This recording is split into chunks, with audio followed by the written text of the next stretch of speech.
बुलेटिनच्या सुरुवातीलाच महत्त्वाची बातमी। आरोपी शहजादला बांद्रा मॅजिस्ट्रेट कोर्टामध्ये हजर केलं होतं। न्यायालयीन कोठडी देण्यात आली आहे आणि 14 दिवसांची न्यायालयीन कोठडी त्याला सुनावण्यात आलेली आहे। आताची महत्त्वाची बातमी आपण बघतोय। आरोपी शहजाद अर्थातच बॉलिवूड स्टार सैफ अली खान प्रकरणातील हा आरोपी आहे, ज्याला बांद्रा मॅजिस्ट्रेट कोर्टामध्ये हजर करण्यात आलं आणि 14 दिवसांची न्यायालयीन कोठडी देण्यात आली आहे। अधिक माहिती घेऊयात। भाग्यश्री प्रधान आमची प्रतिनिधी आहे। भाग्यश्री, काय अधिक माहिती? नक्कीच प्रज्ञा, आरोपी शरीफुल इस्लाम सह ज्याला बांद्रा मॅजिस्ट्रेट कोर्टामध्ये आज पुन्हा एकदा हजर करण्यात आलेलं होतं।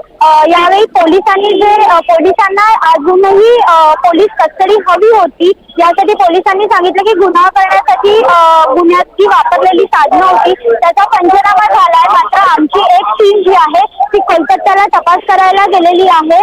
त्याचबरोबर गुन्हा करताना त्यांनी पूर्ण रेकी केलेली होती, पूर्ण पूर्वतयारी केलेली होती गुन्हा करताना, आणि म्हणूनच पोलिसांना असा देखील एक संशय आहे की त्याच्याबरोबर आणखी एखादा साथीदार असू शकतो आणि त्याचाच जो तपास आहे तो सध्या कोलकात्याला एक टीम पाठवून केला जातोय।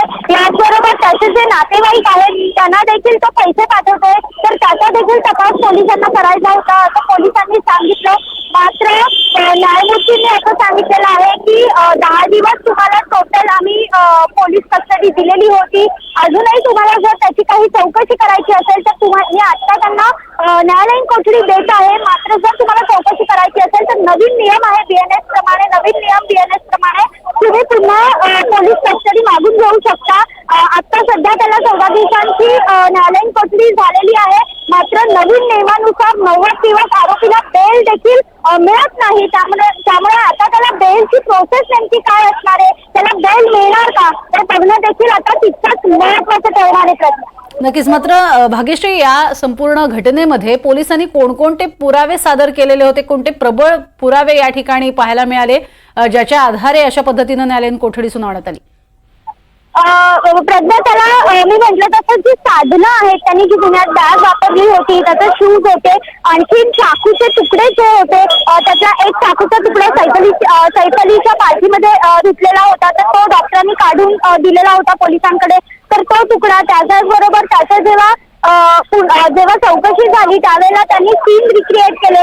ते सीन रिक्रिएट जेव्हा पोलिसांनी केले त्यावेळी बांद्रा लेकच्या इथे त्यांनी एक चाकूचा तुकडा टाकले असं त्यांनी सांगितलं होतं। तो तुकडा देखील पोलिसांनी हस्तगत केलेला होता। या व्यतिरिक्त त्याचे होते ते आणि आणखीन बऱ्याच अशा गोष्टी ज्या आहेत त्या पोलिसांनी त्याला समोर दाखवलेल्या आता पाहायला मिळाल्या। आणि साधनं जी आहेत त्यांनी ज्या गुन्ह्यामध्ये आणखीन देखील जी काही दोरीचा वापर केलेला होता चढताना वगैरे, ही जी काही साधनं त्यांनी वापरलेली होती त्या सगळे साधनं पोलिसांनी न्यायालयासमोर आता दाखवलेली. नक्कीच। तुर्तास धन्यवाद या संपूर्ण माहितीसाठी।